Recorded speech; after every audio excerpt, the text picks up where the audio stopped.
we'd like to welcome everyone this evening to Mapleton City Council meeting on Wednesday, July 16th, 2025.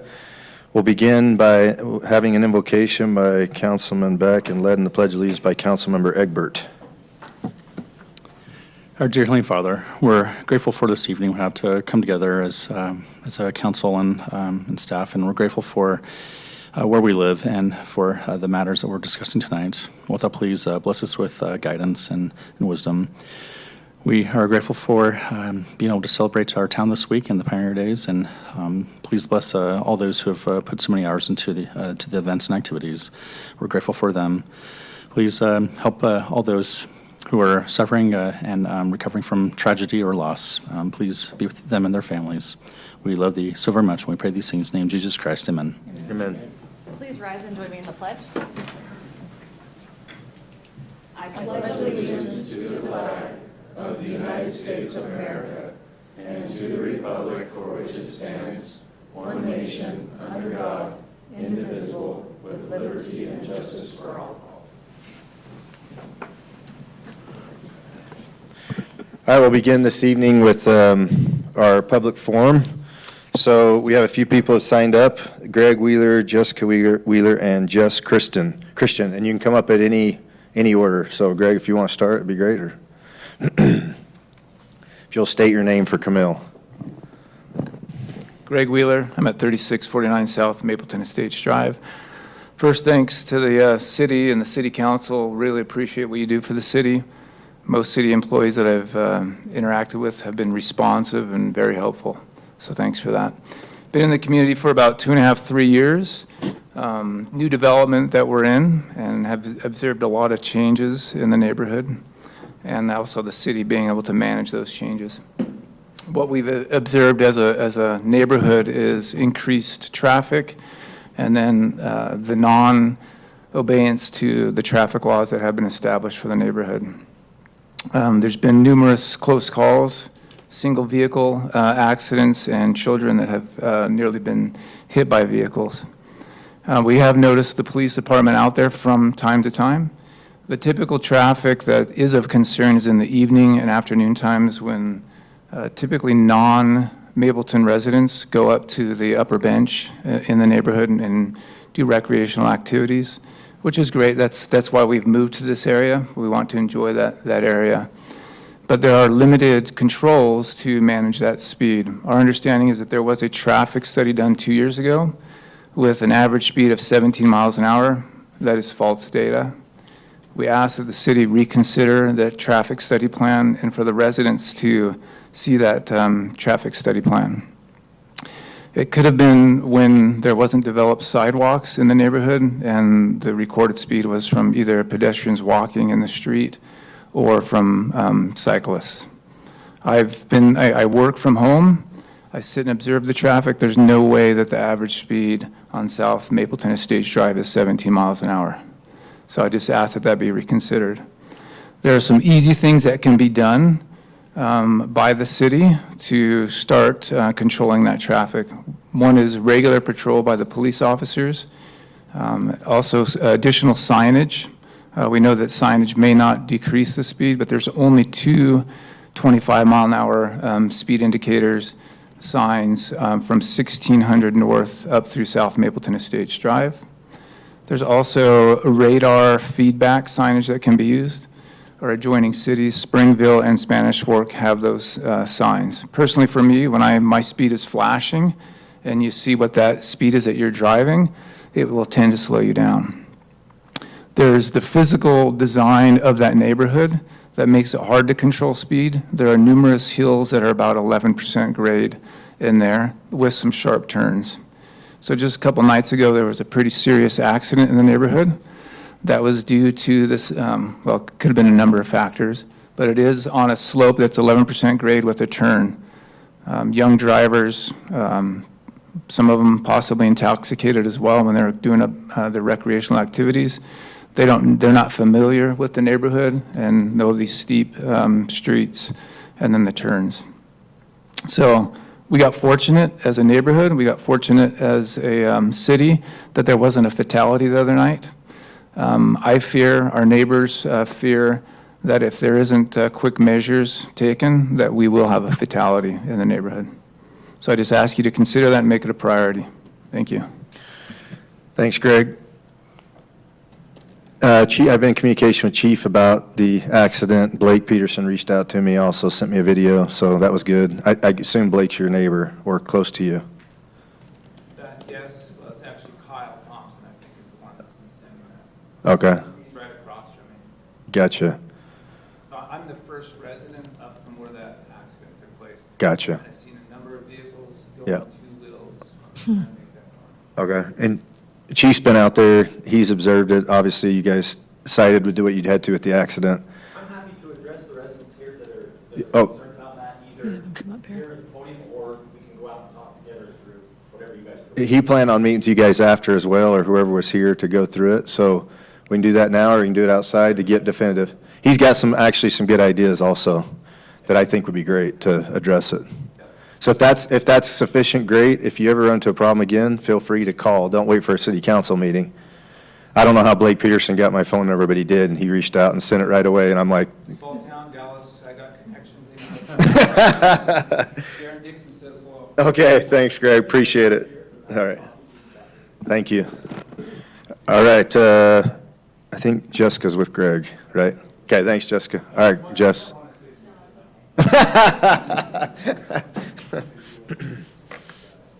Thank you. It's good to be here tonight. My name's Jess Christian, 186 West, 1100 in 186 North, 1100 West here in Mapleton. And I have a few things I'd like to talk about tonight. One, first of all, thank you for your service, mayor, council, staff. I was in public service throughout my career. I know it's not easy. Thank you for all that you do. So I have three items I'd like to talk about. First one is opening the gates on the trail. Thank you, Logan. Very much appreciated. I know that's been talked about, but I want to come and say thank you tonight for that. I'd also like to mention J.D. Shepard. J.D. Shepard, I believe, works in the utilities department. I'm going to make a long story short. An acquaintance, I saw him at a place. We got talking. He told me he worked for Mapleton City. Asked where I lived.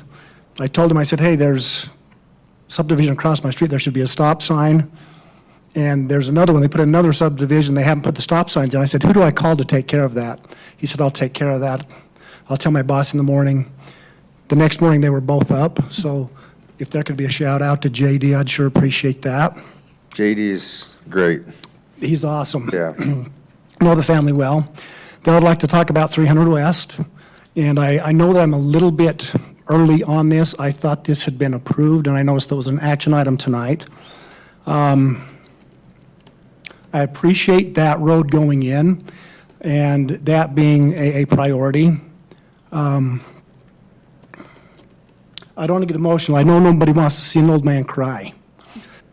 I have a special needs granddaughter that lives right there at the end of the sidewalk. And she's going to the 3rd grade. And she has just worked her way out of being in special education. She's still in special education, but she's not full-time in the special needs class. She's in regular education. And she has worked her way up doing math and reading to meet the lowest level possible to get into a regular ed classroom. And to hear her talk about that is one of the proudest things that she can talk about.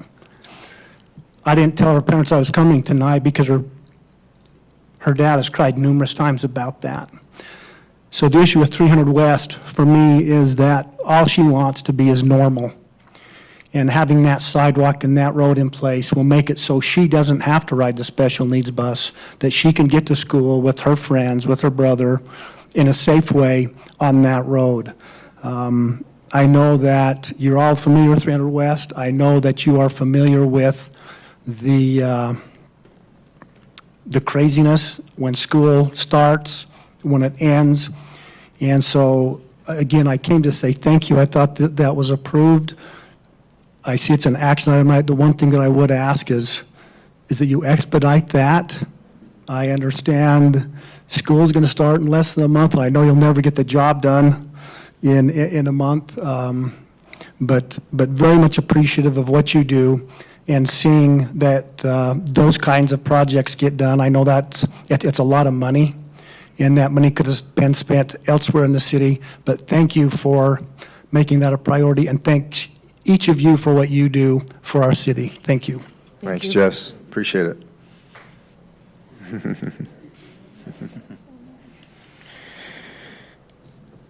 All right. We can move forward now with our consent agenda items. We have 4 items on the consent agenda. We'll look for a motion on the consent agenda. I'll make a motion to approve the consent agenda. Second. We have a motion by Councilman Beck and a second by Councilmember Jones. Carlson, yes. Egbert, yes. Beck, yes. Jones, yes. Garrett, yes. All right, we've got one public hearing item. It's consideration of an ordinance authorizing the vacation and transfer of approximately 9,000 square feet of right-of-way located approximately 1480 East Maple Street. Mr. Conroy. Thank you, Mayor, members of the council. So the property owner, that's the applicant in this case, has 2 lots. The top of the screen back here is Maple Street, and then this is Aspen Drive. Lot 1 actually crosses the trail. So he has property here, and then Lot 2 is just south of that. So the trail bisects Lot 1 and then runs along the rear of Lot 2. For many, many years, there's been fencing and retaining walls that are out into this right-of-way that extends beyond his property line. If you'll recall, last year, we adopted a policy to help the city evaluate if and when is appropriate to vacate rights-of-way and to transfer those to the adjacent parcels. So this is one of the applications that would fall under that policy. And so as we've reviewed it, based on the policy, the criteria is included in your staff report. We think that this is one that is a logical one to grant. The right-of-way also the city owns the property, but the Bureau of Reclamation has an easement to operate their facility there. So we've reached out to them, and they're supportive of the reduction in that right-of-way as well. So with that, our recommendation would be to approve the vacation and the transfer, and be happy to go over any questions if you have any. How wide are those strips? Total's about 9,000 square feet. This is probably 10 feet, 15 feet maybe, close to that. If there aren't questions now, we can turn it over to the public. It's a public hearing item, so if you're here and want to speak regarding the item, you're welcome to come forward. Seeing there are none, we'll close the public hearing portion and back to council for motion or questions. If you have any more questions, I know questions have been asked and you might have all the answers you need. I just have a quick question that's more of a curiosity than anything. In terms of this one specific parcel, I read in the notes how there was some estimates on how the cost would be calculated. I'm just curious, what would the cost be of this? Has that been tallied? So the policy recommends $10,000 an acre. Yeah. Which is what they would pay for, and then they also pay to have all the surveying work done and the documents prepared and recorded. Great. Well, I'll make a motion to approve the ordinance authorizing the vacation and transfer of approximately 9,000 square feet of right-of-way located at approximately 1480 East Maple Street. Second. Egbert, yes. I'm jumping the gun there. Egbert, yes. Oh, excuse me. We have a motion by Councilmember Jones, a second by Councilman Garrett. Egbert, still yes. Beck, yes. Jones, yes. Garrett, yes. Carlson, yes. I was going right along with it, Jessica. That's what I thought. All right, our first action item, which we have 2 this evening, is consideration of a resolution for the approval of the 300 West roadway improvements that Jess spoke about. Contract with Rhino Excavating for $589,574. And Rob is not here this evening, so Seth's going to handle this item for us. That's right. So I was asked to just put together a little bit of a timeline and the explanation and kind of the process behind why Rhino was awarded this contract. So just to provide a little bit of a timeline, so on May 27, 2025, bid documents were made available for the 300 West Sidewalk project to all registered contractors on Utah's procurement website. It's called U3P or Bonfire, and I just got a notification that they're changing the name again. This is the third time in as many years as I've been here. I don't know why they keep doing that. But, so that was made available on May 27th. On May 29th, just 2 days after, there was a mandatory pre-bid meeting held in the City Hall chambers, and we had 9 attendees attend that, where we just went over the documents themselves, answered any questions in that meeting. You had to attend this meeting in order to be able to bid on the project. And then on June 12th, 2025 of this last month, 4 bids were read out loud to 4 attending bidders. The lowest apparent bid was from Rhino Excavating. After assessing their bid to ensure the lowest bid met all the qualifications, the staff report and resolution were sent to City Council members for approval, recommending that Rhino be awarded the project.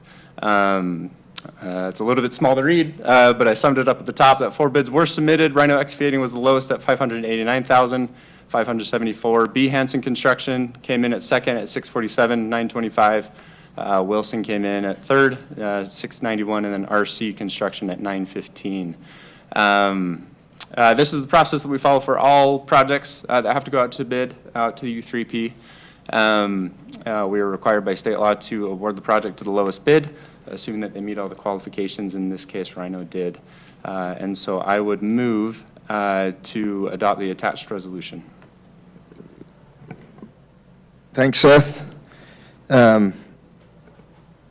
I guess what you did was you went through the process of how you do the bids, and I was going to say, can you just say how you typically do it and the way you've always done it, and you essentially did that, unless the council has questions about the process, and we can make that I'd like to clear. add something to the process that I think is critically important to understand. I understand this is a very transparent process, but it's actually radically transparent. It's my understanding when the contractors come to present bids on the day of the bids that are due, they gather around in a public manner, and their bids are in sealed envelopes, and those envelopes are then opened in front of everyone. Is that correct? That is correct. Okay, and then the bids are put up on a board or a computer screen for everybody to see in real time. Is that correct? Not quite. So Okay, maybe that's a we little will- hyper-specific. Yeah, Okay, maybe. that's a little maybe future for us. Oh, We're a little okay, more okay. basic than that. Okay, okay. But Pen and paper. We will open up the bid, we'll unseal the bid, we will read it out loud, say who it's from, and then we will write it down what their bid is. We will read that out loud. Usually the contractor sitting in the audience also will be writing it down, so there's verification on both ends, until we've gone through in this instance, all 4 bids.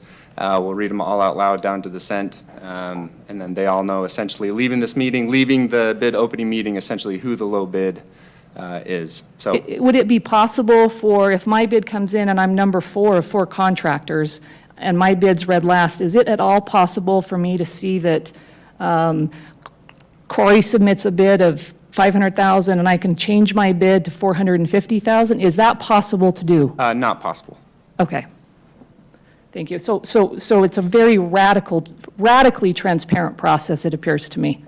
That is correct. And even if they want to bring the bid by beforehand, and if they can't attend the bid opening for whatever reason, we do have them being submitted and explained in the bid documents to be submitted to Camille Brown, who will hold them, keep them sealed until the time comes for that bid opening, where she will bring them to us, to me and both Rob, where we'll open it and go through that process. And then everybody sees that that is a sealed envelope that was delivered prior to that date. Correct. Okay, Yep. thank you. Thanks, Seth. I will say something, just state some obvious things and then state some other things.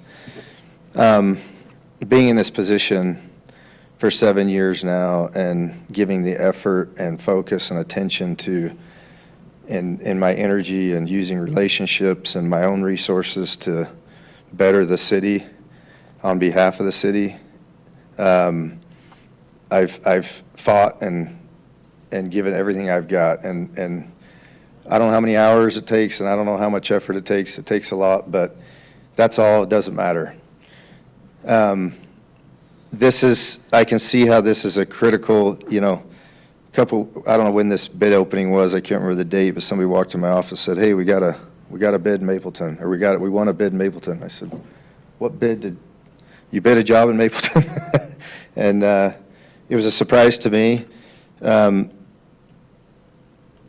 can see how that you can think this is a conflict of interest, and some people will think that. And I just need to state publicly, this bid and this little job doesn't move the needle in my company. It does not. If it was a matter of protecting my reputation, not doing the job, I'd choose to not do the job 1,000 times over. I just would. It's just not worth it to me. It's not worth it to the company. It's not worth it to me. So I just want to state that out loud. Now, when you sit in a budget meeting in this city and you study the budget and you're looking at a list of $35, $40 million of things that we need money for, and the money, you're scraping every penny to find it to get there, it's extremely helpful when you save $70,000, $80,000 or $1 million or $1.5 million that we've been able to do in the past. If that's beneficial to our city, great, I'm happy to offer it. If it's not and it's more of a detriment, then I'm happy to not do it either. I mean, like I said, it's not worth it. So if that's the case and we can't get over that, now obviously you got to abide by the law, do it by the law, and I've read an email today that, you know, says that it's not abiding by the law, but in fact it is, so with all of that being said, the council makes the decisions. They can vote to save the money or not save the money. To me, it doesn't make a difference from my personal standpoint. Does it make a difference that we won't be able to save the money? Of course it does. That affects all of us in this room. We all live here. But for me personally, it makes no difference. And I want to make sure the council understands that. If they choose to go that route, I have no personal feelings toward it. I'm not going to treat you differently. There's nothing for me to do differently. There's just not. So, and I know we're at the time of election and, you know, everybody's, you know, trying to watch everything carefully and find ways to do this and do that. I totally get it. But the fact of the matter is, if you know me, which you people do know me up here, I will do what's right for the city no matter what. So, that being said, the council will vote and decide, you know, what to do. It's an action item. So if you guys have questions or concerns, whatever, then we'll move forward. No. Oh, this one, I don't think it is. That says public hearing, but this one says it's action item, so I'm not sure which is correct there. I appreciate that, Seth, thanks for going through the process, and Leslie for those questions. This time of election season, one, we all pontificate up here, which is fantastic. But two, we all, and thank heavens I'm not running right now, but we all get questions from the community, and it's a great opportunity to educate about how processes really work. And those of us, you know, I'm in my second term, and so I've gotten this question regarding the mayor for more than 6 years, and on one hand, I want to just record it and press play about conflicts of interest and things like that. But it is a very important opportunity to educate, and that's what we need to do. There's perception, there's optics of things, and yes, there can absolutely be an optic for conflict of interest if the mayor's company is getting a bid from the city. I don't mind when people ask the question. In fact, you should ask the question. But I also encourage citizens to listen to the response of how bids are done, where the checks and balances are, and understand that there are public disclosures on file regarding conflicts of interest. There is no one at the city or on the council who does not know Rhino is the mayor's company. We know this. He has publicly disclosed it. I've confirmed that disclosure is on file.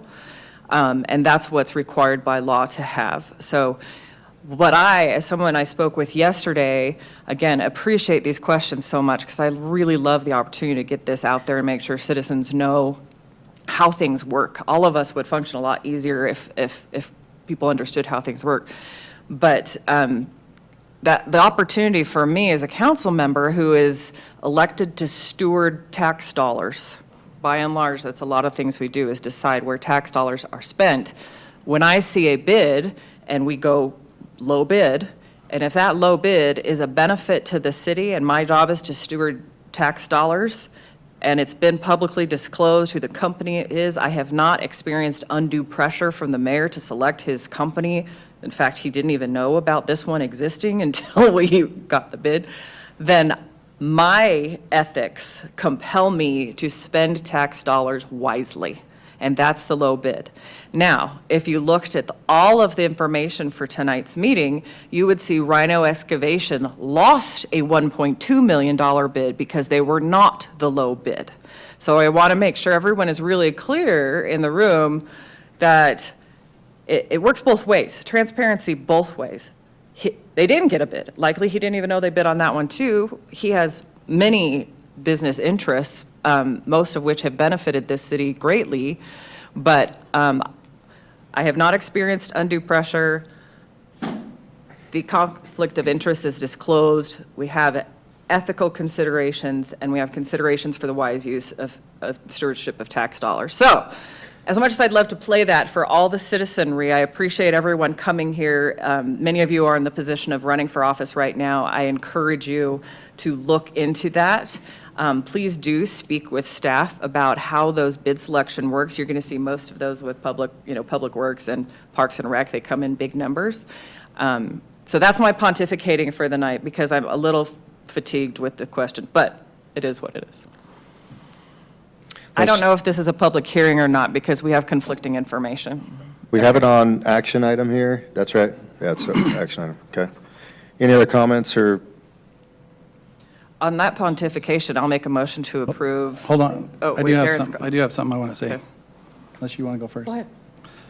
Mine's going to end in a motion, so if you want to go first. Oh, I'll play cleanup before we vote on that motion. Okay, well, hear me out. So I really appreciate everything everybody said so far about this item. I'll just be honest, I expressed concern about this item being in the consent agenda, so I requested that it get pulled and discussed. And I think our understanding of this is important, and I love the fact that there's been some clarification. I feel strongly that the transparency of this needs to be clear, so much so that I've decided to write my words down because I tend to not follow my thoughts very good. So I'm going to read my thoughts on this agenda item, and so everybody can know my feelings. First, I don't want to make it into a debate, and it hasn't been a debate, and I don't feel like it should be a debate. I just feel like this needs to be discussed. And I want to state a strong caveat that this should not be an issue emotionally debated, especially because it's clear that this is an election year and there are obvious election implications here. But I assure you that this is not a tactic in at least my candidacy. I recognize that Mayor Hake's conflict of interest on this issue has been properly disclosed. I realize that there's nothing illegal about awarding his company bids to do work directly for the city. We've done this before, but this one is a little different to me, and I felt like we should at least discuss it and address it outside of the consent agenda, which we did. I've always tried to use common sense, judgment as a city council member, and logic in my voting to support bids that have conflicts of interest, just like this one. I have some criteria that I've always used to make these, and one is that there are legitimate other bids accompanying the conflicted bid, how much the price difference spread is between the bids, and other factors that would positively or negatively affect the city.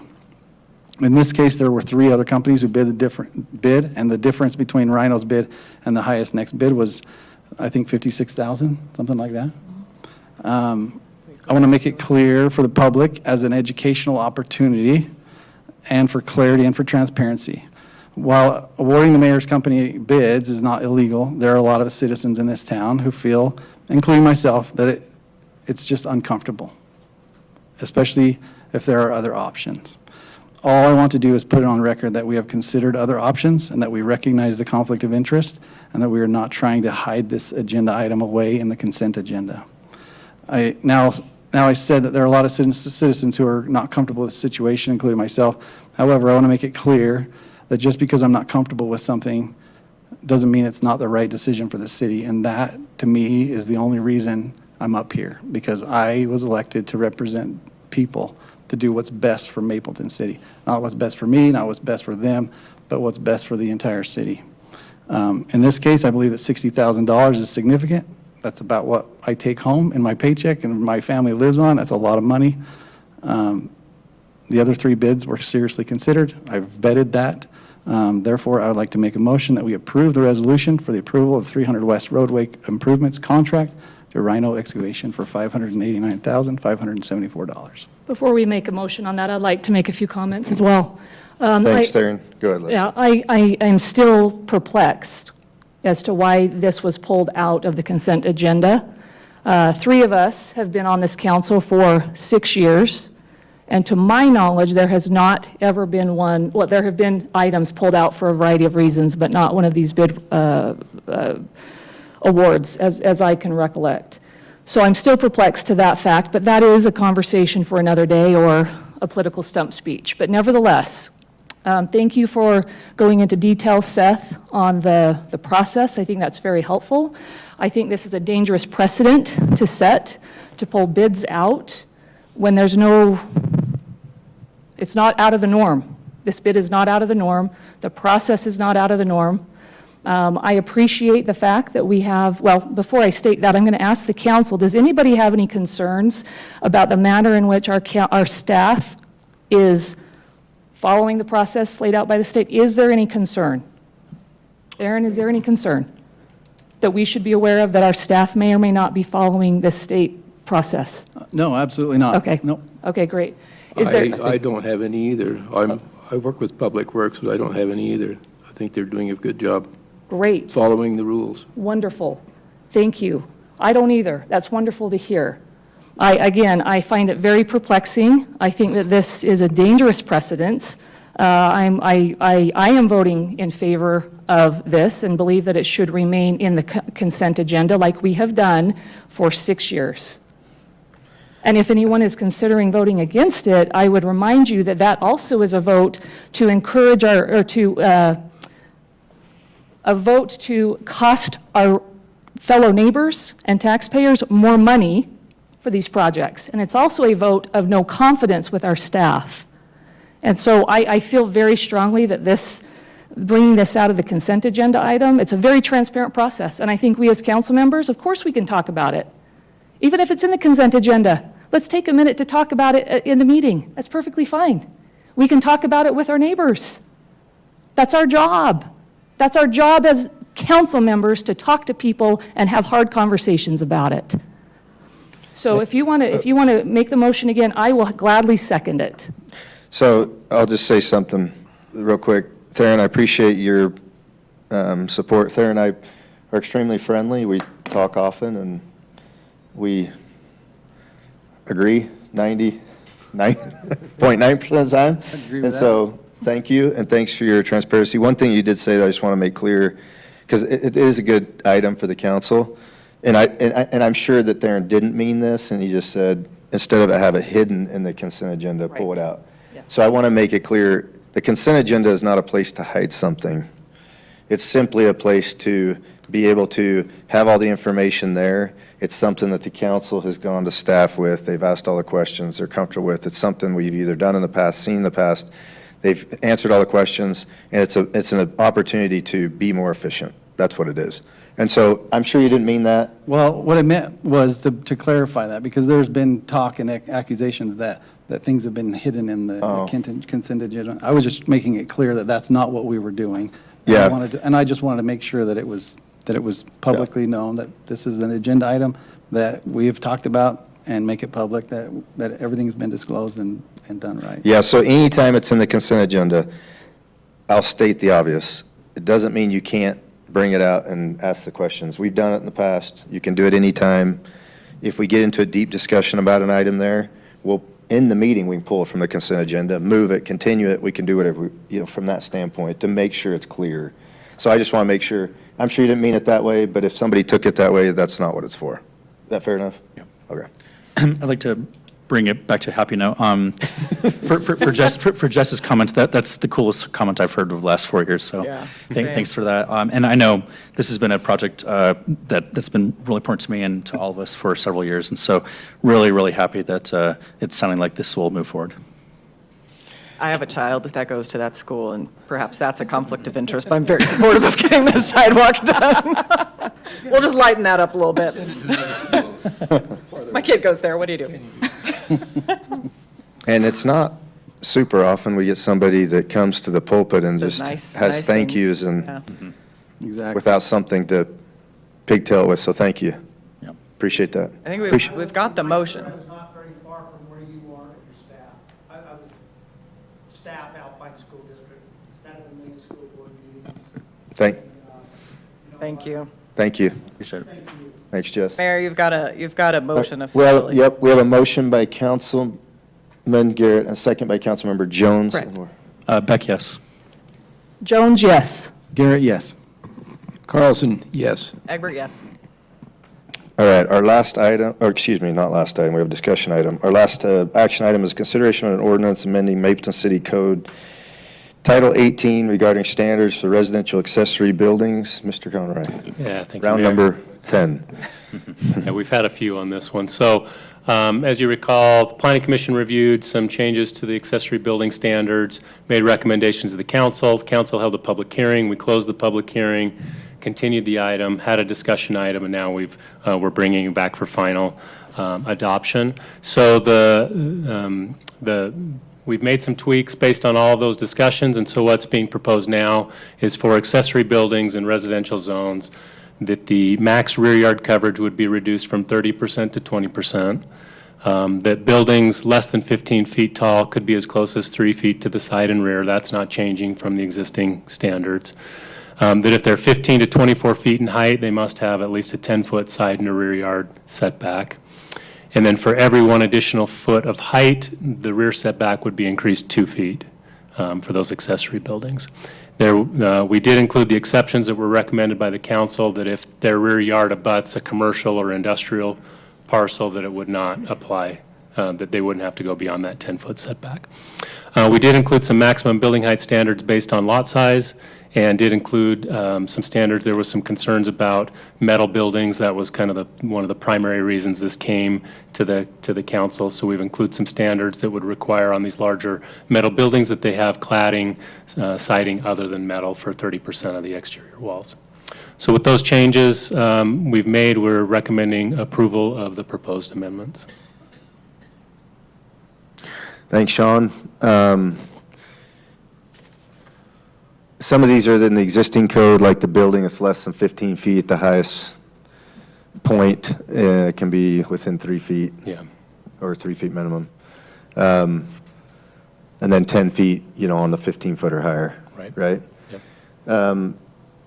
One of the things that ends up, as I have visited several of these with you and Corey, when they're on the verge and people are begging to have them pass, one of the things that is not completely clear, at least that I haven't read, Sean, unless you've got it somewhere that I haven't read, that we discussed, is where that measurement is taken from. So when you build a garage and the foundation goes up, typically the drive is 1.5 feet or so below the top of foundation.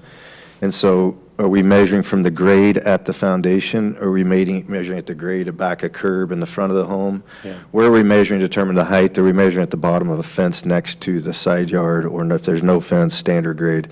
Where are these measurements taken from so that we can make it explicit so it's not left for interpretation? Yeah, so in the ordinance, it says height shall be measured as determined in the zone in which it is located. The vast majority of the zones refers to our height definition, which says it's existing or finished grade, whichever is more restrictive. So it's existing or Or finished grade at that location? Correct, yeah. Because if someone has a lot that it drops below back a curb, because they've got a walkout basement, like some of these homes around Yeah, behind the cemetery and whatnot, we're still measuring down their to grade. that new grade, yep. Okay. All right. I had the same concern and question, so I'm glad you clarified that. I love that it's per zone, and that each zone has its own definition, or the universal definition is defined as the total height. Correct. And that's to the top highest point of the building, not to the bottom part of the gable or any other confusing terminology. Yeah, and it's measured to the grade below, so if you have a hip or a gable, it's measured from the highest point to the grade below that. Yeah, okay. I just know I've had a lot of citizens be confused about that in the past, so I love that it's being clarified. Any other questions for Sean, or, we've gone back and forth quite a bit. Did we get everything? Are we missing anything? One thing I take comfort in is that if we didn't get right, these things can get changed, get altered, right? This got changed because the citizen had some issues, and we were able to address those issues, and it took a while to figure out where we are, to get to where we are now, but it's never written in stone. Yeah, we can revisit anytime the council wants. Yeah. I think this has been a lot of effort to make really good progress on this. That'll be great for future citizens' property as well. I know we had some concern expressed about one that is 28 feet. Cherie's in here. So it would have been an additional 8 feet. That one is 28, right? So that would have changed substantially. But I really appreciate it. I think it's much better guidelines and more appropriate for the community. So thanks for all your work on that. Just a question, let's say that the backyard is sloping down, and you go back to where the property starts, and the elevation is like 3 or 4 feet higher than the fence line area. We still use the finished grade, right? Just at that point. So Which is that point if the being the roof building? does this, you're measuring at each point. So I meant the slope of the Of the ground. accessory Correct. Like, building. the bottom of the fence is here, the bottom of the building is here. So you use this one, don't you, even though it's set it up higher? That's So all I'm it's, getting at. well, it's a plumb vertical. So if you were to drop a plumb line from the ridge, wherever it hits the grade, that's where you're measuring The it. grade is the bottom of the building and not Correct. not at the property line. Correct, yeah. Just wanted to make sure that was clear. Any other questions for Sean or comments? I'll make a motion to approve the ordinance amending Mapleton City Code, Title 18 regarding standards for residential accessory buildings. I'll second. We have a motion by Councilman Beck and a second by motion by Councilman Beck and a second by Councilmember Egbert. Jones, yes. Garrett, yes. Carlson, yes. Egbert, yes. Heck, yes. Great, we have a discussion item this evening, a discussion item regarding future Main City Park improvements, and hopefully you saw the timelines and the great email. Logan, thanks for putting that email together that shows all the timelines and the length of time we spent working on this and getting it to this point. Go ahead, sir. Thank you, Mayor and Council. So yeah, just wanted to follow up from the email that was sent. First, I just wanted to bring up the concept plan that was shared with you. And then just talk a little bit through, refresh again on the timeline, also what is included in this phase and why this project even came to be, just to make sure that we're all on the same page on why we're even doing this. Obviously, City Park is such a treasure and a gem for this community, and it's served, lots of generations of people, and, the barn raising effort of building it, literally from volunteer help, is awesome. So, just wanted to, again, just talk through a couple things. This is the full plan of what, long-term what we would like to do with adding parking there on the south side, creating good connections north and south, east and west, which helps connect and bring the park together. You'll notice a big change would be the playground moving. Right now, it kind of blocks off the view and also the connection points with Town Square and also the back of the park. So we really feel this design long-term really helps solve some of the issues there, but more importantly, I think it helps serve the next generation as we've grown and as our events, even Farmers Market, it's bigger than it's ever been. We need more space for people, want it to be more accommodating and a better experience for everybody that comes and enjoys the park, whether it's concerts, the Scarecrow, Farmers Market, whatever it is. We just want to make sure that we have a good experience for everybody. Is there any questions on just the plan as a whole before I move into just kind of our timeline, just a refresh on it? I just thought we had already voted on this about 4 years ago. We did.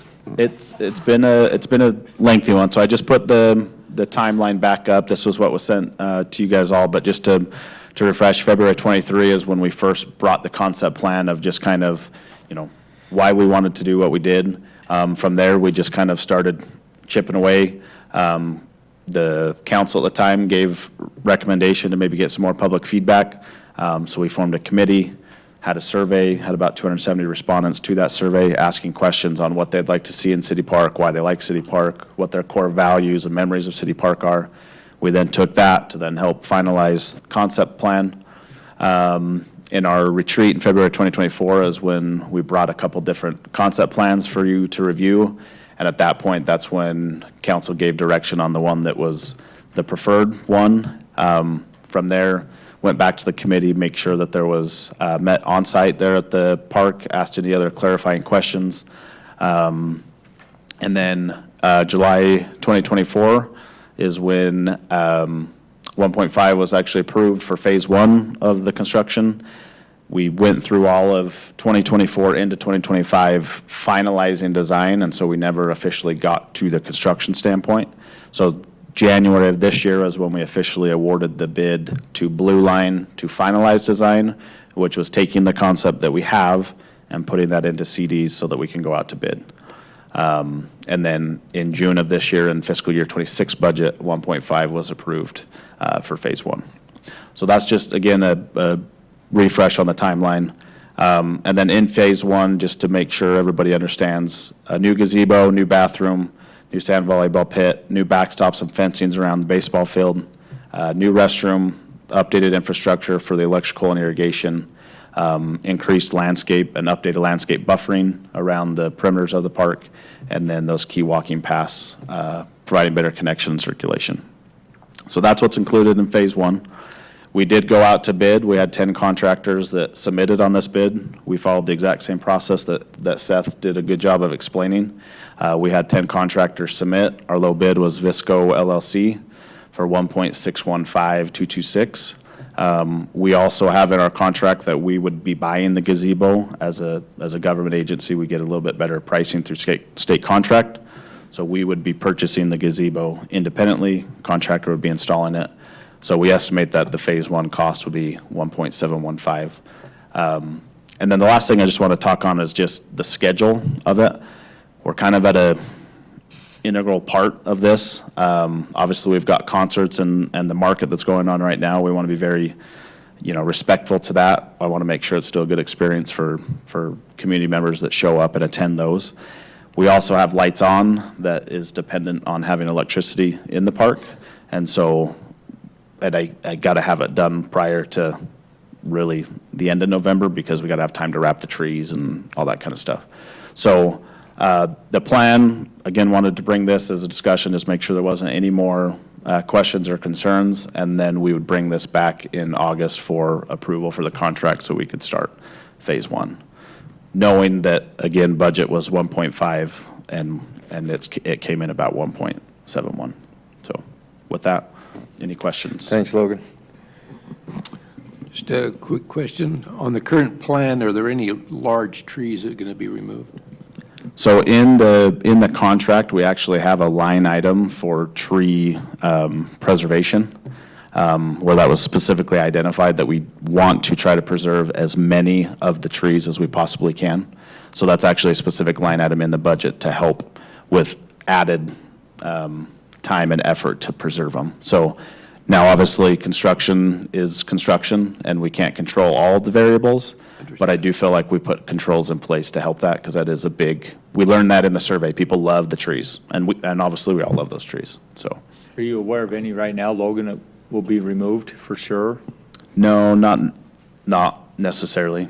There may be a couple of some of those smaller, emphasis placed on the pioneer era trees. Those are the ones that are the ones that we want to make sure we're preserving. Outside of that, Do we have any unhealthy trees there at this time, or?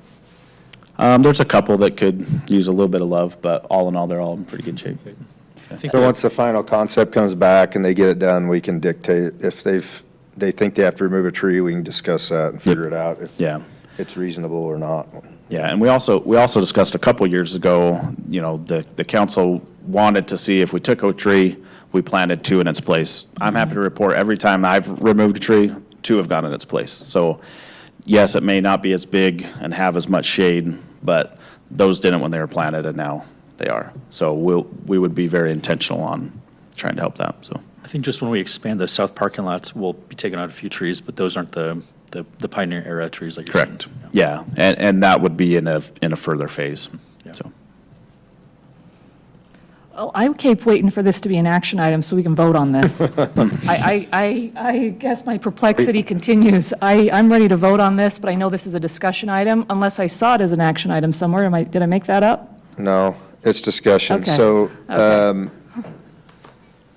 yeah, any other questions or concerns or? I said Correction. that I needed more clarification on what the timelines and things would look like, so So it's you can blame me. it's you. You can blame me. Okay.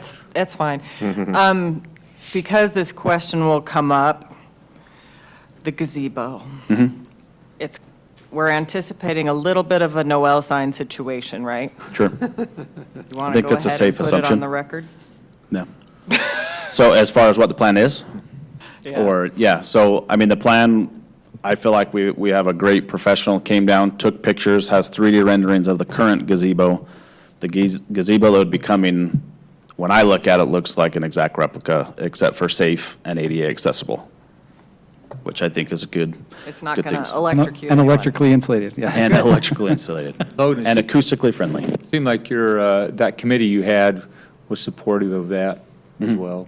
Yeah, I mean, obviously, So for- just, Sorry, just so for clarity, to answer the question, we are going to rebuild it and relocate it slightly, yep, and that's the plan. yes. Stylistically, we are sticking to the heritage, but Yes. we must do something to make it Right. safe. Yes. Is it the same scale or it'll be a little bit? No, it'll be a little bit larger. Do you still want it to be purple or not, Jessica? Because we need to probably do it white. I think we'd have to talk about that at another agenda. Well, let's I'm vote on just this kidding. first. No, thank you for outlining all of the steps in the historic context. That made it a lot easier for me to now speak more publicly about it, so it's Yeah. helpful. Sorry the can got kicked. Yeah. Another No. 2 weeks. It's not just you. Oh, it's not just you? No, Okay. I've had. Blame him more. Yeah, exactly. Yeah, let's get this going next time. All right. I'm Okay, excited any other about it. questions? Any recommendations before he launches that design? No. Okay. Lock and load, Logan. Great, good job putting the committee together and holding all the meetings and taking all the feedback, and appreciate Yeah, it. they were awesome. Everybody was really, really helpful. It was a good process, and so, yeah, really helpful. Do you have any administrative reports before, and Yeah. we'll let you go? You want me to just Yeah, let's stay go here? ahead and do it. Why don't All you right. finish? Just one quick question. Okay. What it'll be like for next year, for next year's Amazing. Pioneer Day? Complete? Okay, Amazing. I just, Yeah. Is that what you're asking? Yeah. I knew. I Want phase just one thought we ought to say that. Phase one The complete, intent is to be complete. complete before November of this year. Yep. Is the intent, because we've got our lights on. We all want to see Santa on the fire truck as much as we want to see Noel hanging in the street, so. So, yeah, that is the intent. So we don't anticipate anything going to next year for Pioneer Day specifically, but, so. And then that's the elephant in the room, it's Pioneer Day week, so. It's been awesome so far. We started on Friday, had pickleball on Friday and Saturday. We did our first hike back to Maple Mountain in a long time. It was hard. I did make it, contrary to what everybody thinks I could and couldn't do. I did make it. We had 93 people sign up to do that, which I thought was awesome for a first time in a long time doing it. Those that made it, we ran out of pins. We had that many people that came and did it. We didn't have enough pins, which is really cool. I mean, it's obviously a historic tradition, so that was fun to bring it back. Then we had Sunset in the Park on Sunday, and that was awesome. Had some great messages, really talking a lot about our past, but also looking to the future and the brightness that that is in front of us. So Monday night was concerts and our movie, and as always, just a huge hit, huge crowd, lots of smiling faces, and just awesome. It's so fun to see the community come together. I sometimes just chuckle that I get to do this as a job, just see this and create fun and experiences for people, but truthfully, it's awesome to see it. Last night had our disc golf. We started that last year, and this year we added a disc golf glow tournament, which was fun. We had some really good feedback on it, where we had some black lights that could actually shine onto their frisbee to help make it glow, and then had some lights and stuff in the baskets to help show them. Had a little bit of a microburst come through, so some of our props went for a ride. I don't know what it is about that little tunnel, but just some nice wind storms that come through there. So, and cornhole is going on as we speak. So, all in all, just like I said, super excited about this week. The rest of this week, tomorrow night, we've got Light the Bike. Friday, we've got the senior hot dog dinner, Mapleton's Got Talent, and our street dance. And then Saturday, I don't know if I can say them all in one breath, but from race to flag ceremony, breakfast, fun in the park, parade, fireworks, concert, you name it, we've got it. So just encourage, before the meeting, you saw all your shirts, hats, and parking passes, so excited to see you guys all there. And yeah, if there's any questions on Pioneer Days, I will say I want to give a huge shout out to the committee and our staff. They have just absolutely killed it this year. I mean, every year has been great. Anytime you have volunteers that are leading an effort, that's awesome. But this year, I feel like we took it to the nth degree. Everybody has really bought in. The committee's been great. They all work together. It's been really good. So I think it's really rewarding as staff.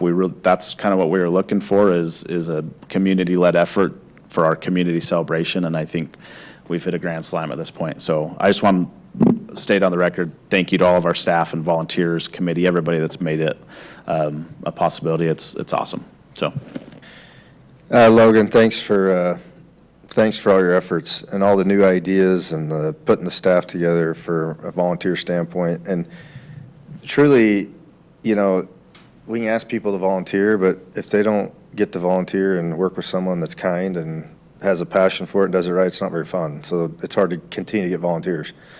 And the volunteers that have done it have enjoyed it, loved it, and that's because of your leadership and what you're doing. And I really thought, last year, the year before, I thought, this is such a big party we throw, and I don't think any other cities do it as good as we do. So I invited the governor to come spend some time with me during the Saturday activities, and he did. And he told me, he said he knows of no other city that throws a party like we do in this state. And so, good job, excellent, keep up the good work, and it's going to be another great year. We'll have some cool stuff Saturday night we haven't done, and it'll be awesome. So. A couple things on the parade. As you're aware, each of you take care of your own transportation. I haven't had anybody reach out saying they needed help with that. Only had one council member reach out as far as getting candy for them. Anybody else need that? Do you want us to provide candy? Okay, you're good that way. And then Saturday evening, just plan on, what do we say, Logan, 7:45? Yeah, about 7:30, just to be safe. 7:30 to be safe then at the stage. And then 7:45 is when we recognize everyone, so. Great. Thanks, Logan. Appreciate all your hard work. Bryce, do you have anything for us this evening? Okay, Chief.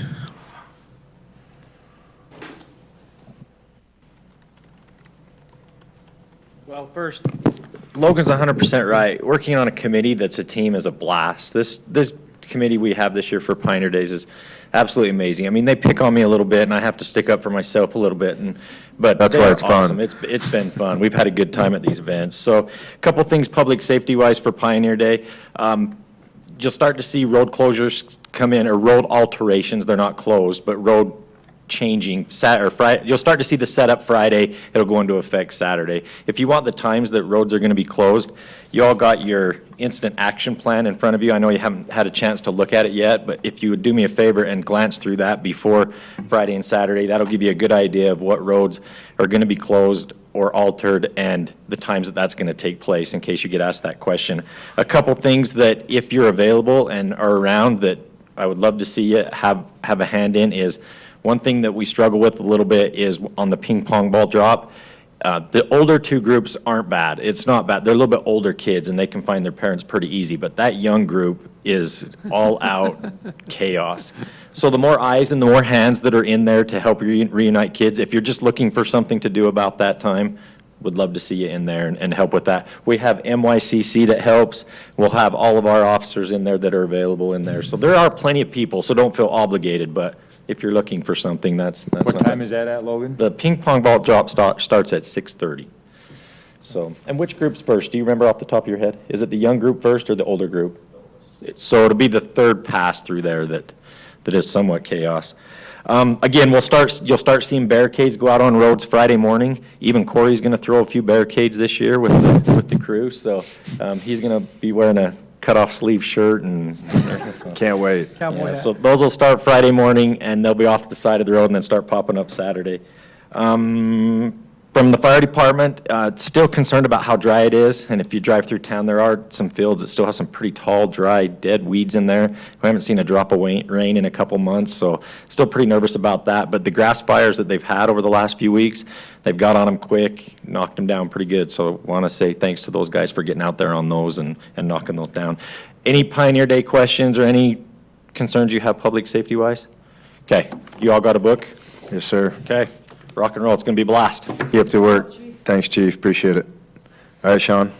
Nothing? Seth? Nothing. This is your chance. Rob's not here. All right, Reed? I think I'm okay. Okay. Jessica? The league is off for July, so the next board meeting and legislative policy committee meetings are in August, and so we'll have more to discuss there. You might have noticed that Representative White is no longer on the Commission on Housing Affordability. So we lost an asset there, but Representative Roberts from Draper, I think will be a good resource as well, so. Great, excellent, thank you. I have Casey? nothing. All right, No report. Leslie, Darren? Nothing for me either. Camille? Just the Meet the Candidate nights will be Monday for the mayoral candidates and Tuesday for the city council candidates. It'll be a meet and greet from 6 to 6:30 and then questions from 6:30 to 8. 6:30 to 8. Yeah, Okay, in this room. great, thanks, Camille. Corey? Thank you for all your help. I appreciate it. We see you out these last couple of nights, and then obviously for the rest of the week, and just being out there and supporting our staff and community. Appreciate that. So that's all I have. Thanks, Corey. One thing I'll say as part of our reports is I'd encourage everybody that's here this evening and everybody that's watching online to take the next little bit here that obviously, like Camille says, we've got Meet the Candidates and come get to know who the candidates are, spend the time to find out who they are, what they're about, take extra effort to really figure that out. When you're in this position, like these people are up here, you give your heart and soul to get it right and to move the city forward. And we really want to make sure that whoever gets elected in these positions is somebody that's willing to give the same amount of effort and attention to detail. And it's not easy. It takes a lot of time. And so get to know the candidates well and spend time to ask questions and really figure out who they are. And these people up here, you know who they are. You can just look at their action. Their actions speak louder than words. People can say lots of words and you may not believe it, but their actions will speak louder. So take the time, get to know them, find out who they are so you can cast your vote coming up. Go out on Tuesday. Yep. So thanks, Camille, for all your work on that. I know it's a big lift to do the primary now and then later do the election. So thanks for all your work on that. That being all, we'll look for a motion to close the meeting. So moved. Second. We have a motion by Councilmember Jones, a second by Councilman Garrett. All in favor? Aye. Gary, yes. Aye. Great, thank you.